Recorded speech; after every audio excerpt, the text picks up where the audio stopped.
Tirzec, tiens, vous savez pourquoi vous êtes là aujourd'hui, pourquoi on est content que vous soyez là?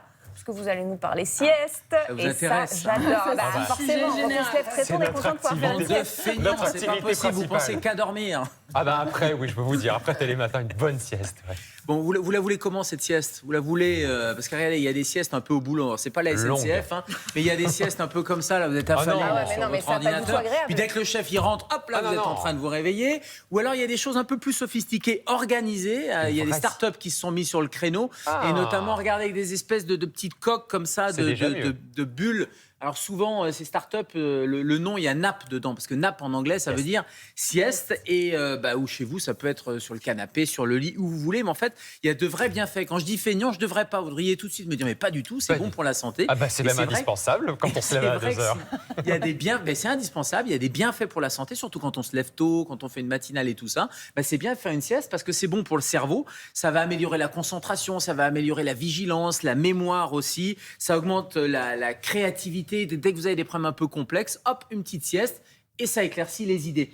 C'est très bon pour l'humeur et le stress. Le stress, l'hormone du stress, c'est le cortisol. Et en fait, il y a des études qui montrent que quand on fait la sieste, le cortisol baisse. C'est-à-dire que l'hormone du stress baisse, y compris si vous avez fait une nuit blanche ou une nuit un peu agitée. Votre cortisol est au plafond, vous êtes un peu excité, vous faites une sieste, bing, ça redescend à des niveaux normaux. Et puis, sur la santé physique aussi, les maladies cardiovasculaires, la fatigue, le système immunitaire, tout ça, c'est très bon. Et même pour réguler sa prise de poids.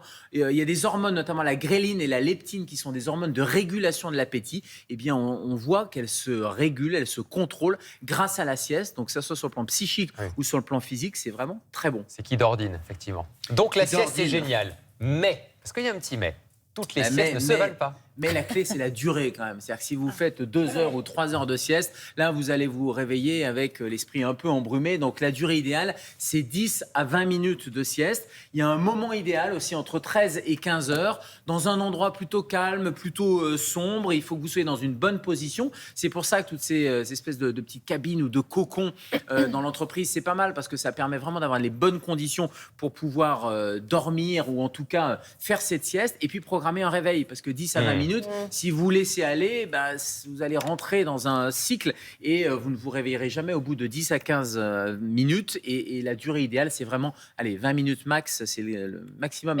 Ça suffit vraiment parce que je ne suis pas sur des siestes de 10 à 20 minutes personnellement pour l'instant. 2-3 heures. C'est ce qu'on appelle de la micro-sieste. Et il y a même des études très sérieuses. Il y a l'INSERM qui est en train de faire pas mal d'études sur ces micro-siestes justement. Alors, on est entre l'éveil et le sommeil. C'est un peu un état d'auto-hypnose finalement. Parfois, on ne s'endort pas complètement.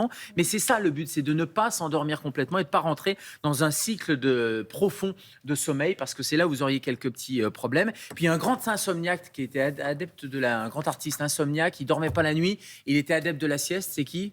Vous savez, il est très connu. Je ne sais pas. Alors, je ne sais pas si c'est Churchill, en tout cas en créatif, c'était Dali, Salvador Dali. Était un grand adepte. Il avait une technique, il avait la technique de la cuillère ou de la clé. En fait, il tenait dans sa main une cuillère ou une clé, il y avait une petite assiette métallique dessous. Et quand les muscles se relâchaient, c'est-à-dire quand il commençait à rentrer dans un sommeil trop profond, ping, il lâchait la clé ou la cuillère, ça faisait un bruit et ça le réveillait. Alors, vous pouvez faire ça avec un stylo. J'ai testé que le téléphone, ça marche bien. Et quand il tombe, ça vous réveille. Vous mettez l'alarme, mais sinon il y a Edison, Einstein qui était très bon. Donc vous voyez, pour la créativité, c'est quand même assez fabuleux. Vous savez ce qu'il vous reste à faire tout à l'heure. Une bonne sieste. 10 à 20 minutes, donc on a bien noté, ni plus ni moins, fini les siestes longues. Merci beaucoup, docteur.